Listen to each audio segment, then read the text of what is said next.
met up with Dr. Judith Reisman, a world historian in the destruction of human sexuality. Dr. Reisman is recognized as an expert witness exposing the sex industry's hidden agenda. Playboy Magazine. sued you, or you sued Playboy? No, Playboy sued me for libel and slander. And what happened? I won.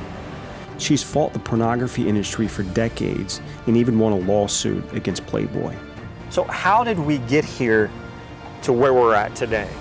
Because I don't think pornography has always been such an epidemic cancer within our society like it is today. No, not at all. We were, up to the end of the Second World War, a conservative Judeo-Christian nation. The turning point for all that was Dr. Alfred Kinsey, his book, Sexual Behavior in the Human Male, 1948. He was the father of the sexual revolution, and therefore the father of everything that has come from that. And certainly one of the key things was pornography. Dr. Alfred Kinsey ushered the destruction of our nation's moral code with his books, Sexual Behavior in the Human Male and Sexual Behavior in the Human Female, known as the Kinsey Reports. The world recognized him as the leading scientific expert on human sexuality. The reports claimed that humans were sexual from birth, and that what we deemed as immoral sexual behavior was actually normal, thus making it moral. Once a biologist who studied gall wasp, Kinsey's obsession with sexuality led him to found the Kinsey Institute for Sex Research at Indiana State University. What people to this day are not aware of were the methods he used to collect his data. And I looked at the graphs that he provided, 30, 31, 32, 33, 34 tables. And I said, wait a minute, that's a 2-month-old baby. How does he know a 2-month-old baby did or did not have an orgasm? And then table 34, a 4-year-old child, 26 orgasms in 24 hours? That's an around-the-clock experiment. Wow, that's torture. That's torture, you bet. He also actually employed bona fide pedophiles to do what they did to children for his so-called data. Kinsey wanted to prove that we are sexual from birth, so it wasn't surprising that he drew his data from pedophiles, rapists, and murderers. They were the perfect sample because obviously a rapist pedophile will have a skewed perspective on sexuality, convincing himself that his victim finds pleasure in the act of being raped. Using a stopwatch and a ledger, they recorded their sexual experiments, systematically molesting thousands of young children under the guise of science. This research was compiled in his books, Sexual Behavior of the Human Male and Sexual Behavior in the Human Female. He said I had 196 pre-adolescents under 12, and he broke them up into 6 categories. And fainting, convulsions, screaming, writhing, striking what he called their partner, that's somebody who's raping them, okay? And they were trying to get away, but he said they enjoyed it. They definitely enjoyed it. The research in Kinsey's books were partly based on the collection of data and confessions of a Nazi pedophile during World War II, Dr. Fritz von Balusek, who raped hundreds of children. After the war, the Nazi officer was charged and put on trial for the murder of a 10-year-old girl. They found detailed records of von Balusek's heinous sexual acts with children, revealing his correspondence with Kinsey. Dr. Kinsey, who was fully aware of the Nazi officer's atrocities, warned him in his letters to be careful and encouraged him to continue his research. During the trial, the judge said, "I got the impression that you got to the children in order to impress Kinsey and to deliver him material." To his surprise, Balusek replied, "Kinsey himself asked me for that."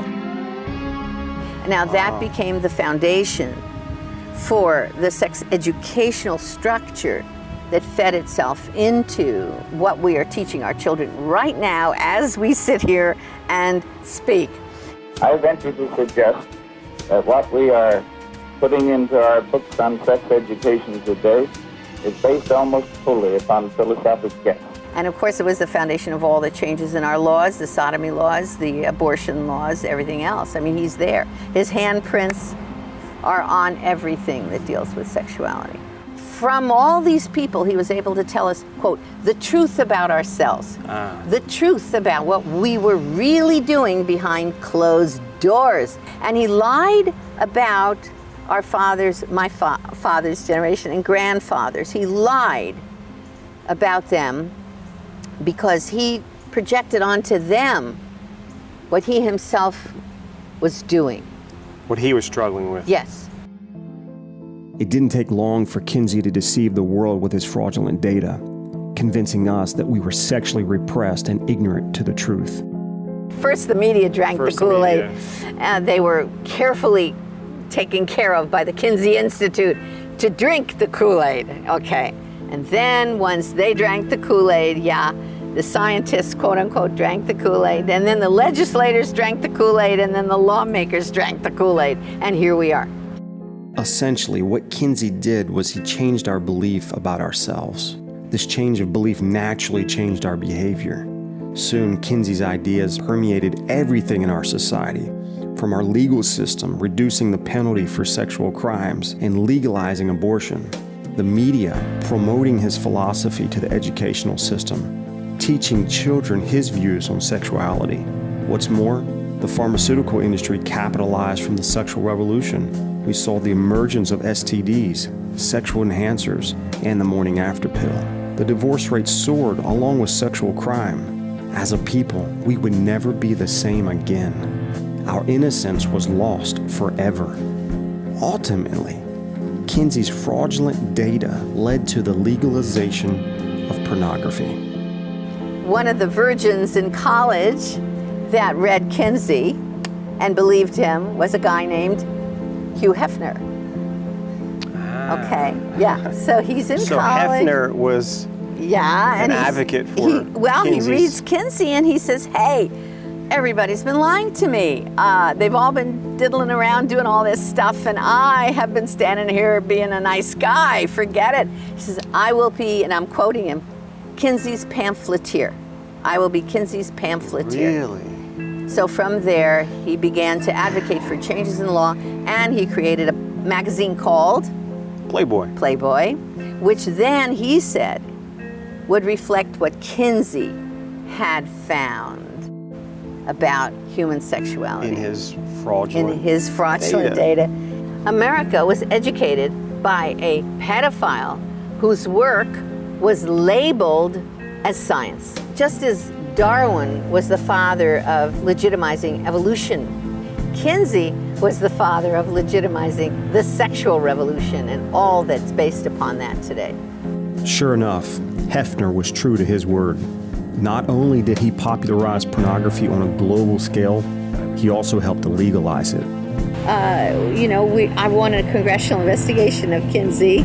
At some point, we may, in fact, be able to get a public to be aware that they've been raped. The whole nation has been raped. That is what's happened to us. We have been raped, and you cannot expect to survive a rape without a great deal of illness, pain, and trauma. And we've gone through it. Now we've got to find a way to get out of it. So whatever happened to Kinsey? Well, this glorified psychopath eventually died of a slow and painful disease called orchitis, a lethal infection of the testicles due to years of brutal masochistic masturbation and other vile sexual acts. How ironic. The preacher of sexual liberation died from following his own message. Sadly, his destructive work continues to live on with his lies, and to this day, we continue to fund the Kinsey Institute with our tax dollars. Now, for any man who's trapped in pornography, he must first realize that the root of the problem is based on a lie by Kinsey and a lie from the enemy of his soul. You need to realize you've been duped. You've been suckered, because ultimately, Kinsey's purpose was to remake man into his image, which really wasn't a pretty one.